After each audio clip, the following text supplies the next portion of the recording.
popular adage in many academic institutions is, if you think that education is expensive, try ignorance. Education is imperative in every stage of life. One day, a man asked Socrates, "Wise sage, at what age do I begin to teach my child wisdom?" Socrates responded, "How old is your child?" The man answered, 5 years. Then Socrates said, "You are 6 years late already." This means that education starts from the cradle. The stages of development of the human person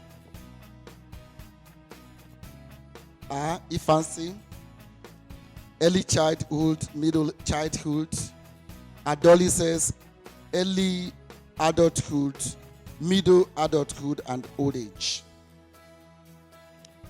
Every nation must therefore provide educational system that is functional enough to provide the ideal person with admirable content of characters.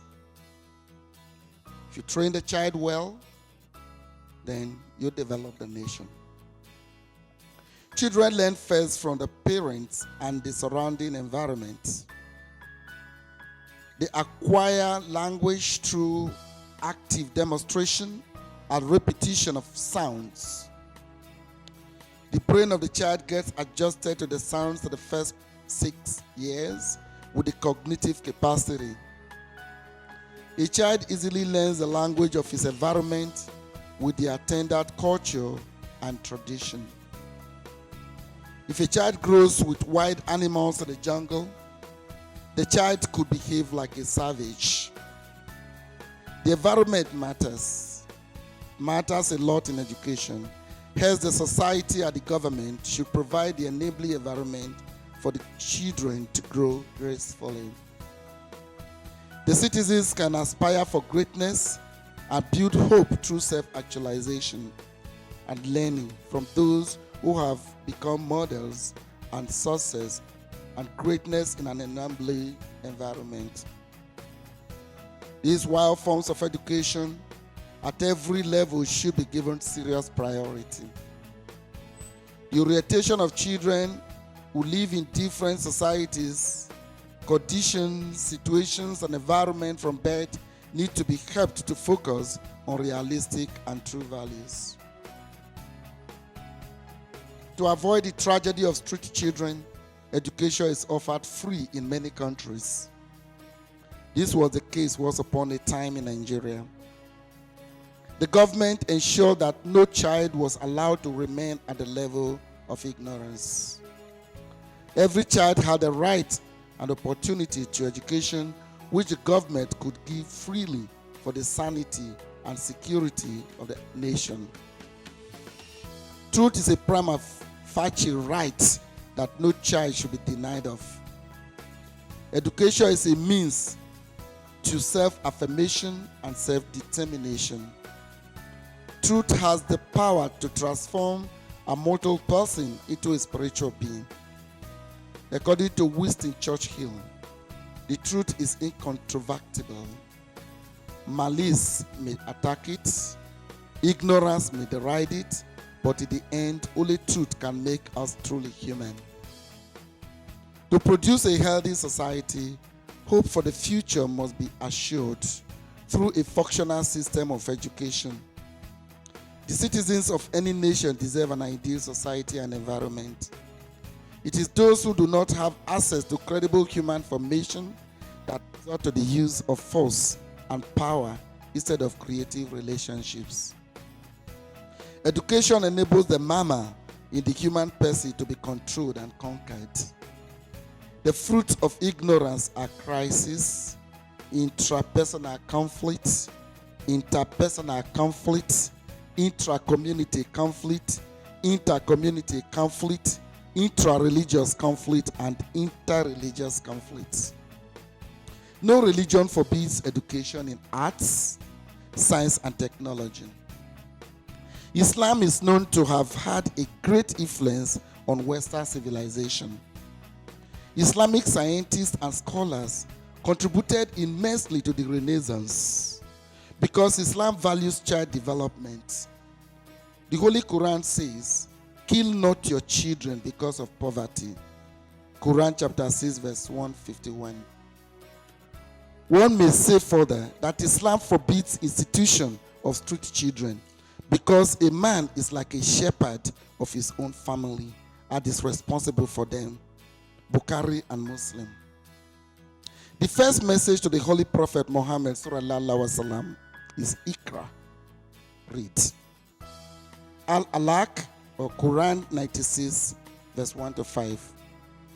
God teaches the human person what he does not know through human agents.